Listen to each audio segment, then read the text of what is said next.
Welcome to the studio. We've got a great head-to-head today. So we've got the M3 v the Rogue Pro. Both claiming the same sort of thing really, using different words to describe it, but they are claiming the same thing. So you've got distance, forgiveness and control all rolled into one iron, which I would say they both achieved that, but it'd be interesting to see which one performs better. The TaylorMade has got slightly less loft on it, so it's got 30.5 degrees on it, where the Callaway's got 31 degrees on it. And they've got similar sort of technology in the head. We'll have a closer look, then we'll hit some balls down there and see what conclusion we get to.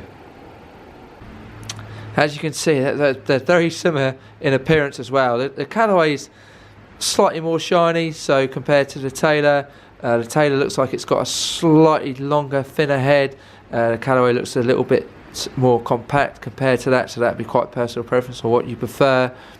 They've got very similar technology in the club heads. They've just named them slightly different. So the Taylor's got their RIBCOR technology, the Callaway's got the 360 face cup technology, then the Taylor's got the speed pocket and the face slots, where the Callaway's got the variable face thickness, the VFT technology, and then they've both got that tungsten weighting for that optimal flight and control. So very similar in that. Like I said, there's a very slight half-degree difference in loft, but the Taylor at 30.5 and the Callaway at 31. So really similar. I think they're both great looking clubs. So let's have a hit and then let's see them in action. Right, Callaway Rogue Pro time. Quite excited about hitting this iron down there. I think it looks the part. It looks really good at address. It's got that look of feel, playability, forgiveness, everything you want rolled into one iron. And let's just see if it gives us that distance. On previous testing of the M4 and say the Rogue and say the F8, the spin's been a little bit low on the backspin, so you're not necessarily going to be stopping that quick on the green, but it's done very well on the distance. So let's see if it's got that combination of a bit of stop, so reasonably high backspin to an extent, and then stopping on that green with that distance. Right then, let's hit it down there and see, shall we?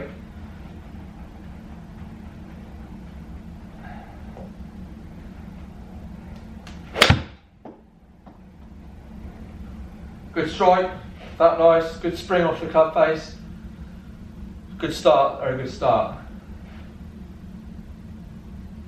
So ball speed 111, 157 carry, and the backspin on that was 4,900, which compared to some of the others, which were around 3,800, so that was a little bit lower. The 3,800 with, like say, the M4 and the Rogue.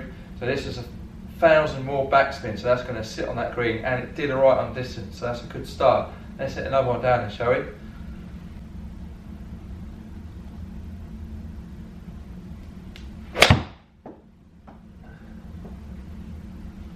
Boom, straight at their stick. It does feel nice.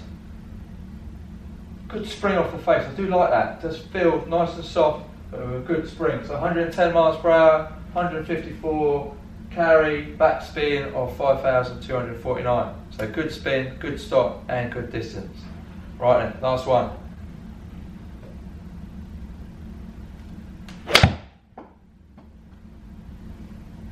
Right, that's a good one to put in this. I didn't quite catch that one. It's drifted off to the right, so that you see how forgiving it is. So 153, ball speed still 110, so 110 on the ball speed, so 153 on the yardage. So that's done alright for a little bit of a slidey shot, a little bit of a miss hit. I think this is a good iron. If you're looking to move from that big category, which I mentioned on the previous videos, and you're looking to move to that middle category where you want that feel, playability, forgiveness and distance, then I think that is an extremely good iron. Right then, let's see if the M3 can keep up, shall we? M3 time. Right then, let's give this bad boy a go, shall we? It does look slightly different at address, so it's got a slightly duller look on it. Still looks good, still has that look of that feel, that playability, that forgiveness. Let's see if it's got the distance. It should have the distance. It's got half a degree more powerful. Whether that's going to make a difference, whether that's going to rock you well or not, I'm not sure on that. But let's hit it down there and find out. I think it's going to feel slightly different. A Taylor and a Callaway, they never normally feel the same. So right, let's have a go.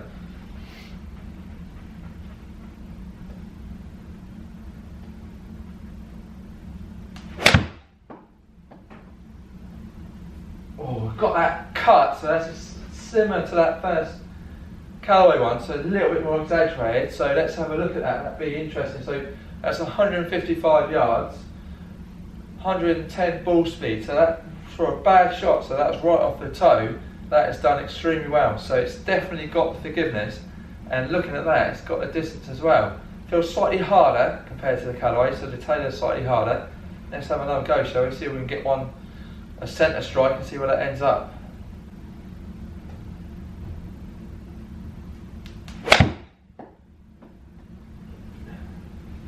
So better strike, straight out the middle, good shape on it. Yeah, it's done well. It's gone slightly further on the Callaway, it looks like. So 162 yards, ball speed 112, and the backspin was 4,393. So I think slightly lower. We'll have a closer look at those figures. So slightly lower on the spin, but that was right out of the screws. Felt nice actually, nice, good, solid strike. So yeah, it's good. Right, ball number 3.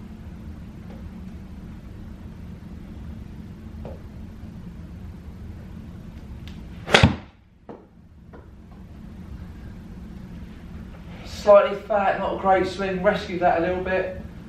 Still done alright, considering I didn't quite get hold of that. That did really well. So 157 yards, ball speed 106, so that's quite a bit lower, but that was a bad swing. So it did do well. So it is a forgiving club. You saw on the middle shot, it's got that distance if you strike it down there. So 2 really good clubs. Let's have a quick closer look at those figures. Right then.